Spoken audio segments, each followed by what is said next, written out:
Behavioural సైకాలజీలో ఏం చెప్తారంటే లాస్ అవర్షన్ అంటారు. లాస్ అవర్షన్ అంటే నాకు రూ. 1000 దొరికినప్పుడు కలిగే ఆనందం కంటే రూ. 1000 పోయినప్పుడు కలిగే బాధ ఎక్కువ ఉంటుంది అనేది బేసిక్ థియరీ.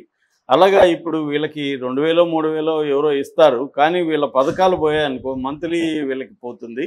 సో ఈ భయాన్ని కూడా వాళ్ళలో కలిగిస్తారు. రెండోది, ఇప్పుడు బీఆర్ఎస్ గెలిపించి మాత్రం ఏం చేయబోతాం, కాంగ్రెస్ గెలిపిస్తే మనకు కనీసం పథకాలు వస్తాయి అన్న ఇది ఉంటుంది.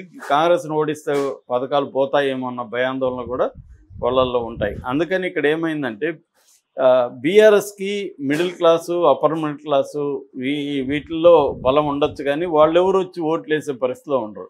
ఎక్కువ ఓట్లు వేసేది ఎవరంటే మహిళలు ఎక్కువ వచ్చేస్తారు, పేదలు, ఈ సెక్షన్సే బిలో మిడిల్ క్లాస్ ఈ సెక్షన్స్ ఓట్లు ఎక్కువ వేస్తారు. ఎందుకంటే వాళ్ళకి ప్రభుత్వంతో పనులు కానీ లేకపోతే లబ్ధి కానీ వాళ్ళకే ఉంటుంది. పై స్థాయి వాళ్ళకి ప్రభుత్వాల వల్ల నష్టం తప్ప లాభమే ఉండదు. వీళ్ళ దగ్గర నుంచి ట్యాక్సులు వసూలు చేయడం ఈ తప్ప వాళ్ళకి ప్రభుత్వం ఇచ్చే పథకాలు కానీ ఇంకోటి కానీ ఏముండదు. కాబట్టి ఓటింగ్లో వాళ్ళకి పెద్ద ఇంట్రెస్ట్ ఉండదు జనరల్గా కూడా.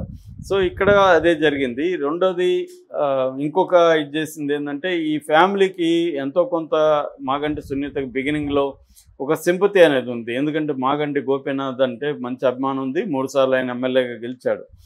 దాన్ని బ్రేక్ చేయడం కోసం ముందు భార్యను తీసుకురావడం రంగంలోకి, చివరికి వాళ్ళ అమ్మను తీసుకోవడం, వాళ్ళ కొడుకుని తీసుకొచ్చి అసలు ఈమెకు పెళ్ళే కాలేదు, అఫ్సెల్గా ఈమె అతను ఈమెతో ఉన్నాడు తప్ప పెళ్లి కాలేదు అని చెప్పడం, అసలు ఆయన మరణమే డౌట్ రేకెత్తించే విధంగా చెప్పడం, ఆయన అనుమానాస్పదంగా చనిపోయాడని చెప్పడం, ఇలాంటి దానివల్ల కన్ఫ్యూజన్ జనాల్లో క్రియేట్ చేసి ఈమెకి నెగిటివిటీ అనేది కూడా క్రియేట్ చేశారు. అంటే ఈ లబ్ధిదారులు కాకుండా లేకపోతే ఇంకేదో లాభాలు ఆశించడం కాకుండా జనరల్గా కొంతమంది స్వింగ్ ఓటర్స్ ఏంటంటే వాళ్ళకి ఏదో ఒక సింపతినో ఒక సాఫ్ట్ కార్నర్ ఉంటుంది. దాన్ని కూడా బ్రేక్ చేయడం కోసం రేవంత్ రెడ్డి స్కీమ్లు వేసి వాళ్ళని తీసుకురావడం అనేది కూడా పనిచేసినట్టుగా మనకు అర్థమవుతుంది. అంటే రేవంత్ రెడ్డి స్కీమ్లన్నీ ఆయన వేసిన ఎత్తులన్నీ పనిచేసి, ఎందుకంటే రేవంత్ రెడ్డి దీన్ని ప్రెస్టేజియస్గా తీసుకున్నాడు.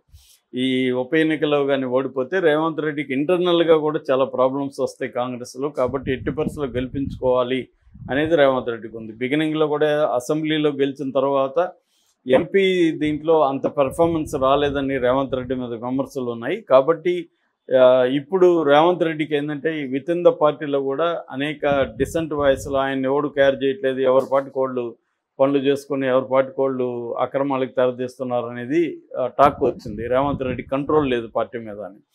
సో మనకి కొత్తగా చెప్పాలంటే లేటెస్ట్ ఎగ్జాంపుల్ కొండా సురేఖది. కొండా సురేఖ కూతురు డైరెక్ట్గా రేవంత్ రెడ్డి మీదనే ఆరోపణలు చేయడం, అతని దగ్గరున్న వ్యక్తి మీద ఆరోపణలు చేయడం, అవన్నీ చేసింది. దాని తర్వాత సురేఖ కూడా చాలా స్ట్రాంగ్గా గట్టిగా ఉన్నింది, క్యాబినెట్ మీటింగ్ కూడా ఎగ్గొట్టింది. ఇవన్నీ జరిగినప్పుడు రేవంత్ రెడ్డి సొంత మంత్రులే ఆయన మాట వినట్లేదు, ధిక్కరిస్తున్నారు, నాకు ఆ ఫీలింగ్ వెళ్ళింది. దీనంత నుంచి బయటపడడానికి ఆయన ఖచ్చితంగా ఇది గెలిపించుకోవాలి, గెలిపించకపోతే ఇంకా ఎక్కువగా డిసెంట్ వాయిస్లు పెరుగుతాయి అన్న ఒక భయం అయితే రేవంత్ రెడ్డికి ఉంది. అందుకని ఆయన లైఫ్ అండ్ డెత్ లాగా దీన్ని తీసుకొని ఆయన పనిచేసి రకరకాల వ్యూహాలు వేసి చేశాడు. దీనికి చంద్రబాబు సపోర్ట్ కూడా ఉందని చెప్తున్నారు. సో ఏదేమైనా క్లియర్గా అయితే నవీన్ యాదవ్ అక్కడ విన్ అయ్యే అవకాశాలు ఉంది. బీఆర్ఎస్కి ఓటమైతే తప్పేట్లు లేదు.